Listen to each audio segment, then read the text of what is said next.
Incroyable, vous n'allez pas y croire. L'Inde a fabriqué cette route en utilisant des noix de coco.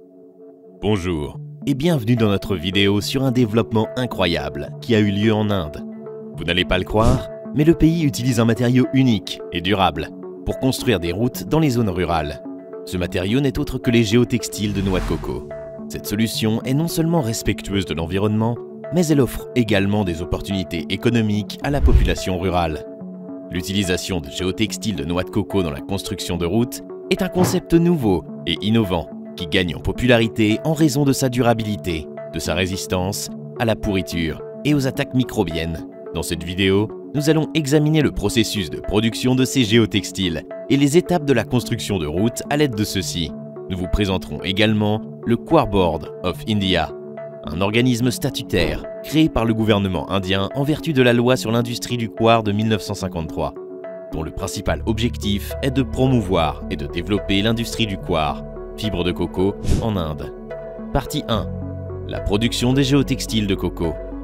Les géotextiles en coco sont des tissus 100% naturels et biodégradables, fabriqués à partir de fils de coco. Pour comprendre comment ils sont fabriqués, nous allons d'abord jeter un coup d'œil au processus de production. Le point de départ de l'industrie est le processus de décortiquage après la récolte de la noix de coco mature. Ce processus consiste à retirer la coque extérieure dure de la noix de coco pour révéler l'enveloppe fibreuse. Les fibres de coco sont extraites des enveloppes entourant la noix de coco. Les fibres sont ensuite nettoyées et traitées pour éliminer toutes les impuretés et les rendre aptes à être filées en fil. L'étape suivante consiste à écraser l'enveloppe dans un broyeur pour ouvrir les fibres. Grâce à des tambours rotatifs, les fibres longues et grossières sont séparées des parties ligneuses courtes et de la moelle. Les fibres les plus résistantes sont ensuite lavées, nettoyées, séchées, décortiquées et peignées pour être prêtes à être filées. Le fil de coco est généralement à 2 plis. Il est produit automatiquement par une machine à partir de la fibre de coco. Le fil est ensuite soumis à un processus de tissage pour devenir un géotextile de noix de coco. Ce processus consiste à entrelacer le fil selon un motif spécifique pour créer un tissu durable et solide. La fibre de coco est naturellement résistante à la pourriture et aux attaques microbiennes. Cela est dû à la lignine, un polymère naturel présent dans les fibres, qui la rend très résistante à la pourriture. En outre, la fibre de coco est l'une des fibres naturelles les plus durables dont dispose l'humanité. Il est important de noter que l'ensemble du processus de production est réalisé à la main et repose sur des méthodes traditionnelles transmises de génération en génération. Cela permet non seulement de créer des emplois et des opportunités économiques pour la population rurale, mais aussi de préserver les compétences et les connaissances traditionnelles.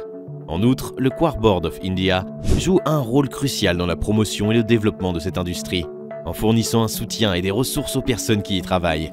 Le Quarr Board of India soutient aussi activement l'Année internationale des fibres naturelles 2009. Partie 2. L'utilisation des géotextiles de coco dans la construction. Les géotextiles de coco sont une solution idéale pour la construction de routes dans les zones rurales, car ils sont durs et solides et se fondent bien dans le sol.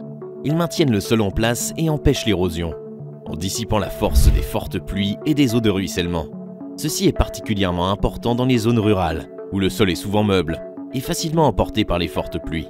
Le processus de construction de routes à l'aide de géotextiles en coco commence par la pose des géotextiles sur la route où la route sera construite. Les géotextiles sont ensuite fixés au sol à l'aide d'une méthode appelée stabilisation par géogrille. Cette méthode consiste à attacher les géotextiles à une grille en plastique ou en métal qui est enfouie dans le sol. La géogrille apporte une stabilité supplémentaire et empêche les géotextiles de glisser. Une fois les géotextiles fixés en place, la route est ensuite recouverte de cailloux épais. Ceux-ci servent de couche de base et assurent une stabilité et un drainage supplémentaire. Les cailloux contribuent également à prévenir l'érosion, en ralentissant l'écoulement de l'eau. Ensuite, la route est à nouveau recouverte de terre. Le sol est compacté afin de fournir une surface plane et d'empêcher la route de s'enfoncer ou de devenir inégale au fil du temps. Le processus de compactage du sol se fait à l'aide d'un rouleau ou d'un compacteur.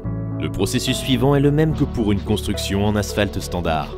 La surface de route est ensuite lissée et nivelée à l'aide d'asphalte ou de béton. On obtient ainsi une surface durable et lisse, facile à entretenir et capable de supporter un trafic intense. Il convient de noter que ce procédé présente plusieurs avantages. Non seulement il est durable, puisqu'il utilise une ressource renouvelable, mais il offre également des emplois et des opportunités économiques à la population rurale.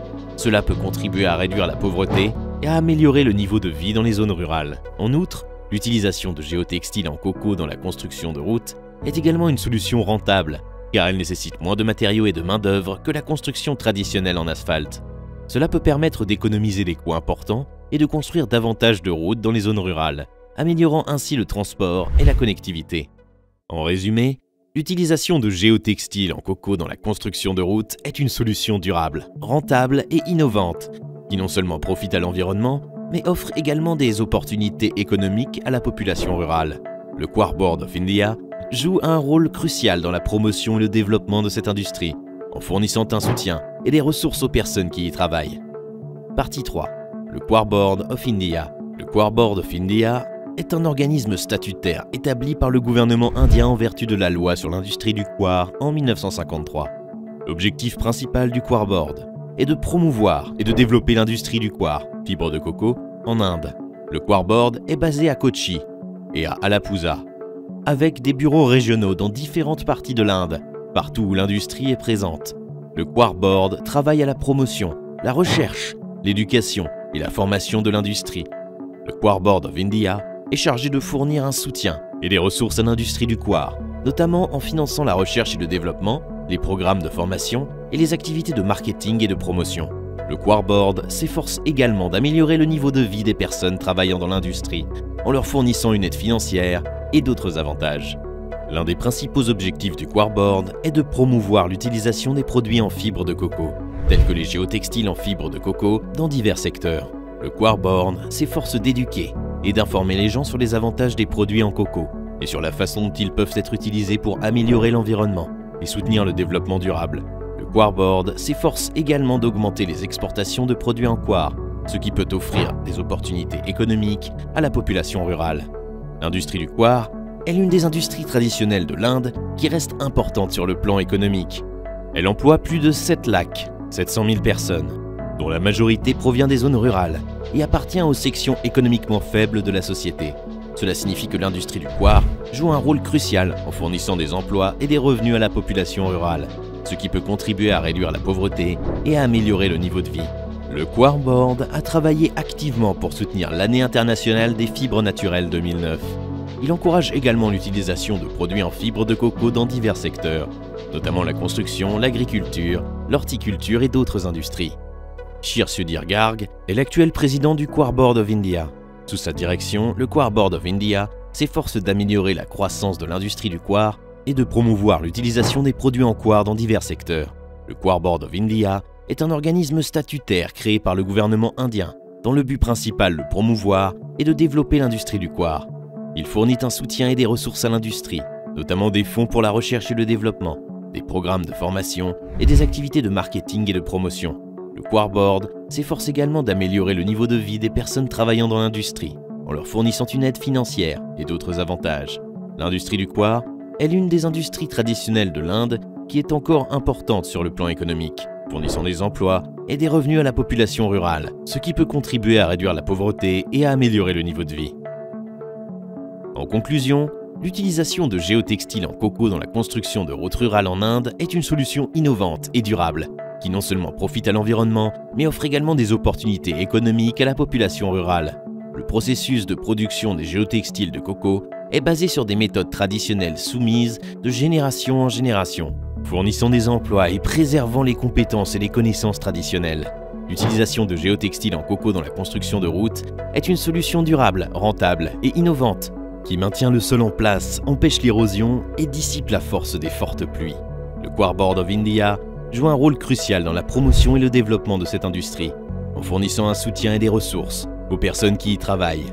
L'industrie du coir est l'une des industries traditionnelles de l'Inde qui conserve son importance économique. Elle fournit des emplois et des revenus à la population rurale, ce qui peut contribuer à réduire la pauvreté et à améliorer le niveau de vie. En outre, le Quarbord of India s'efforce de promouvoir l'utilisation des produits en coir dans divers secteurs, tels que la construction, l'agriculture, l'horticulture et d'autres industries. Cela peut contribuer à augmenter les exportations de produits en coir et à fournir encore plus d'opportunités économiques à la population rurale.